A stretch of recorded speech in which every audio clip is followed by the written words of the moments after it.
I paid off his debt, took his sick mother in, and delayed my career for us. Then he texted me by mistake, she thinks I still love her. When I showed him the message, he just said, I can't help how I feel. So I helped him feel nothing, cut off his access, changed the locks, and let his new girl deal with the eviction notice that said, he belongs to you now because, I'm not the kind of woman who falls for a lost cause. At least, I didn't think I was. But when I met Aaron in Columbia, Missouri, I was 29 and tired of men who looked good on paper but treated me like an option. Aaron was different. He had calloused hands, a rough laugh, and stories that made me think he'd seen life from the bottom and clawed his way up. He told me he'd made mistakes. I didn't know then how many he still planned to make. We met at a bar just off 9th Street. I was wrapping up my master's in education at Mizzou, trying to balance a full course load, tutoring at night, and student teaching during the day. I didn't have time to date, but Aaron had this way of looking right at you like nothing else in the room mattered. I guess I needed that more than I realized. We started seeing each other. It got serious fast.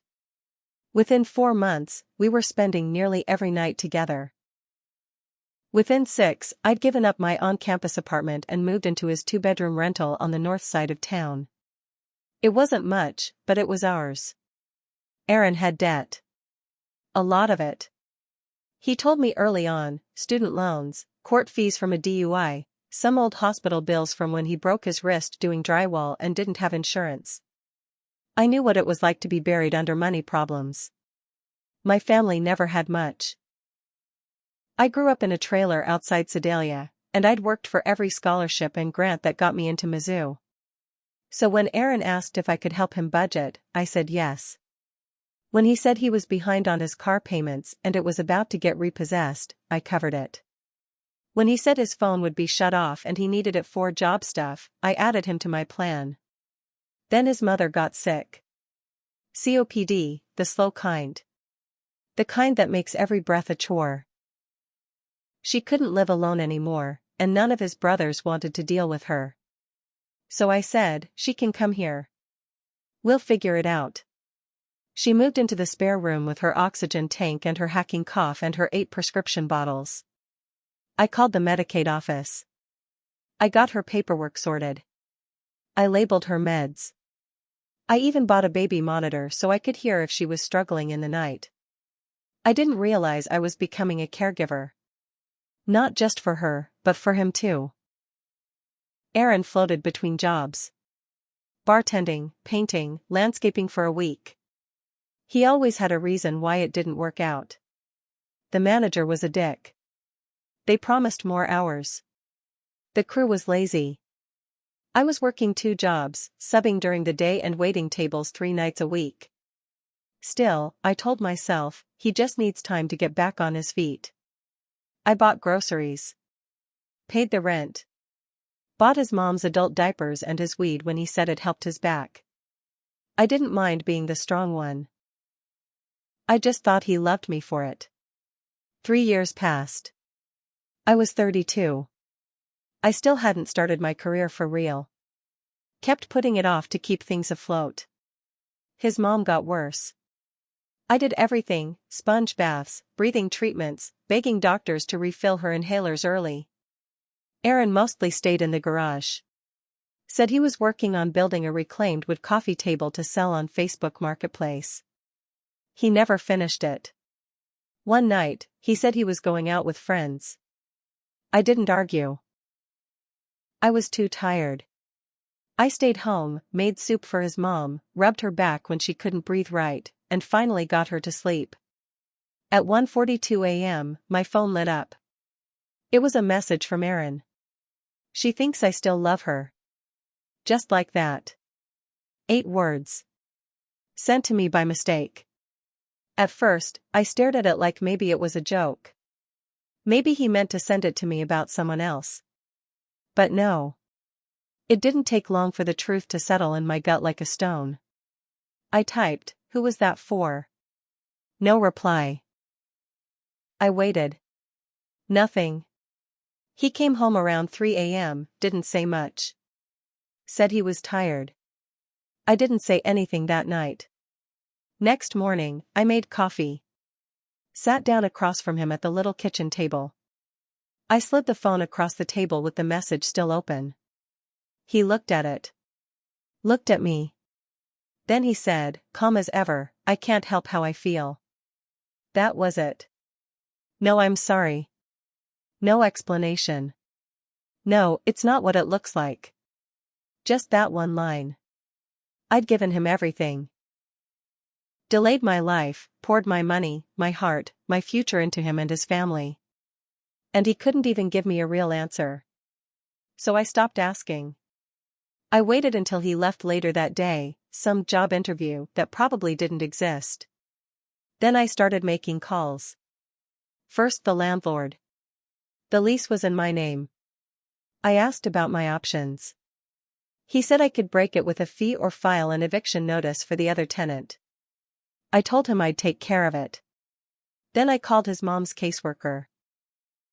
I'd already started looking into assisted living for her, somewhere with full-time care, closer to her sister in Kansas City. I got it pushed through. By nightfall, she was packed and on her way. Then I got to work on the rest.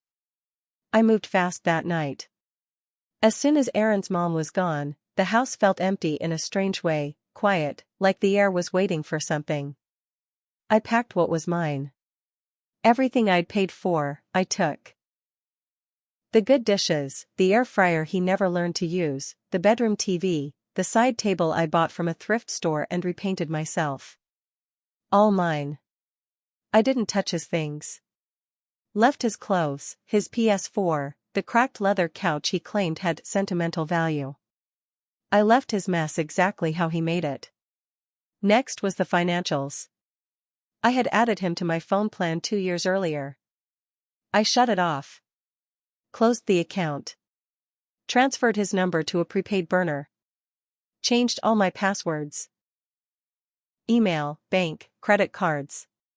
He had never paid a single bill himself, and I wasn't about to let him keep riding on my back. Then I printed the eviction paperwork. He didn't have his name on the lease. I did that on purpose. Back when we moved in, he said it would mess with his credit, and I said fine. At the time, I thought it was trust. Now it was my way out. I taped a letter to the front door, one copy for him, and one for the new girl. I didn't know her name, but I'd figure it out soon enough. The letter was short. Just the eviction date, and one note, he belongs to you now. Because I finally realized I never had him. I left the house that night and drove to a cheap motel on the outskirts of town. Slept in silence for the first time in years. The next morning, I turned off my phone. I didn't want the calls. Not yet. By day 2, he found the letter. I turned my phone back on around noon, and the messages started pouring in. WTF is this? You just kicked my mom out? You seriously moved all your sh*t out? Then, the best one, Chelsea said you're crazy. She says I should press charges. Chelsea. There it was. The name. The girl he sent the message to. The girl who thought she won some prize. I didn't answer. Instead, I went to my friend Darla's place. She'd been offering her spare room to me for months, always said I could crash if things ever hit the fan. I just never thought they actually would. When I showed up with my bags, she didn't ask questions. Just handed me a glass of wine and said, about damn time. I started fresh. Got back in touch with the school district. Reapplied for a teaching position. They remembered me from my student teaching days. Said they had a spot opening in the fall. I was set. Aaron, meanwhile, started spiraling. First, it was the calls. He wanted to talk. Then it turned to anger. He said I had no right to move his mom. Said I abandoned her. But I knew better. I had been the only one taking care of that woman for 3 years while he smoked and sulked in the garage. Then came Chelsea. She showed up at my friend's house one afternoon. I was out, but Darla saw her through the window and texted me, Your boy's new girl is banging on my door like a cop. I drove back slow. I wanted her to wait. When I pulled up, she was still there. Blonde, maybe mid-20s, lip gloss smeared and mascara under her eyes like she hadn't slept. She stormed up to my car. You ruined his life, she said. You took everything from him. I kept the door closed and rolled the window down just a little. I said, you mean I took back everything I gave him? Yeah. I did. She looked stunned. Then she said, you left his mom to die. I pulled out my phone and showed her the confirmation email. His mom was safe in a state-approved assisted living facility. I didn't owe her any proof, but I gave it anyway. Then I asked her, how long were you two seeing each other? She hesitated. 6 months. 6 months. That meant while I was giving sponge baths to his mother and serving tables for extra rent money, he was laying in bed with Chelsea, telling her I was just someone he lived with. It all made sense now. Chelsea backed away then, like the truth burned her. I didn't say anything else. Just drove off. But I wasn't done. It would have been easy to walk away at that point. Let him rot in his own mess.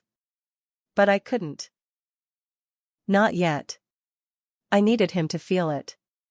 Not just the loss. Not just the loneliness.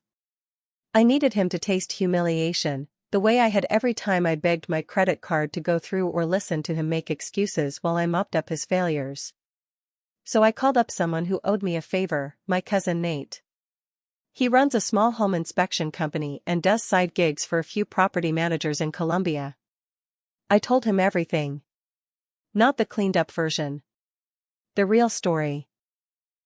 Every unpaid bill, every time Aaron lied to my face, and how I carried his mother when he wouldn't lift a finger. Nate's words? You want him out? I can make that happen. Here's the thing, Aaron never updated his paperwork. Still had the house listed as his legal address on his old probation records. When Nate made some calls to one of his contacts, it turned out Aaron had skipped a required follow-up meeting 6 months earlier. A technical violation. Nothing major, but enough to flag his file. Next thing I know, there's a knock at Aaron's door 2 days later. Chelsea's the one who opens it. Cops ask for Aaron. He's there. Shirtless, confused, mouthing off. They cuff him. I didn't know how deep things would go, I figured a night in holding. But apparently, the cops found more. Turns out Aaron had been selling a little something extra on the side. Pills. Maybe weed. Maybe worse. He wasn't slick about it either. Probably thought nobody cared enough to check. He was booked. Not just for the probation thing, but for possession with intent. That part? I had nothing to do with. He did that to himself. But I won't lie. I smiled when Darla showed me the local news site the next day. His mugshot was right there. Blank stare. Greasy hair. Wearing a t-shirt I bought him for Christmas. Chelsea didn't last long after that. I heard from a mutual acquaintance, someone who used to bartend with Aaron, that she moved back to her parents' place in Kansas. Said she couldn't deal with everything. Left his stuff on the lawn. His car got towed. His bank account was frozen, because I had pulled out every cent I put in and reported the joint account closed. But the best part came 2 weeks later. I got a letter. Not from Aaron. From his mom. She wrote it from her new place in Kansas City. It was shaky handwriting, with parts hard to read, but the message was clear. Thank you for taking care of me when no one else would. I don't blame you for leaving. You were more of a daughter than he was ever a son. That letter broke me a little. I cried hard that night. Because I didn't do all of it out of pity. I did it because I thought I was building a family. But that letter reminded me I wasn't crazy. I wasn't just used, I was needed. And I had been enough. I just gave it to the wrong person. Aaron tried calling from jail 2 weeks later. I didn't answer. He sent a letter. I didn't read it. I had already decided how this story would end. And it wasn't with closure. It was with consequences. Aaron's letter stayed sealed. I kept it in the back of a drawer for a while, thinking maybe one day I'd open it. I never did. Because I knew what it would say, some mix of blame, maybe a weak apology, maybe a request for help. But I didn't need his words anymore. I'd already lived them for years. He ended up taking a plea deal. 18 months in county, with time off for good behavior if he didn't screw up again. Last I heard, he was working in the kitchen, mopping floors, bitching to anyone who'd listen that his ex ruined his life. He got off easy, if you ask me.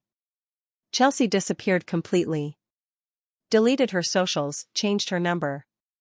Probably finally saw what I saw, only sooner. Maybe she learned from it. I hope she did. But I wasn't thinking about her anymore. I finally started that teaching job in the fall. 5th grade at a small public school just outside Columbia. The kids were tough, some came from homes just like mine growing up. But I was good at it. I'd waited so long to do something for myself, I didn't even know how much I missed it. It wasn't all clean, though. I had my moments. Nights I lay awake thinking, how did I let it go that far? Why didn't I leave sooner? Truth is, I wanted so badly to be loved, I kept feeding a man who only knew how to take. That part's on me. But here's the real ending. 6 months after Aaron got locked up, I ran into his older brother at the grocery store. We never really got along, but he stopped me near the frozen foods. He said, you know, he tells everyone you turned his mom against him. Says you tricked her into leaving. I just looked him in the eye and said, no. I gave her peace. Something your whole damn family never did. He didn't say another word. Just turned and walked away. I got in my car and sat there, holding the wheel, letting it all sink in. Everything I lost. Everything I got back. Everything I survived. And then I drove home, to my place. My peace. My life. Aaron still belonged to someone. But not Chelsea. Not his mother. Not even me. He belonged to his choices. And I was finally free.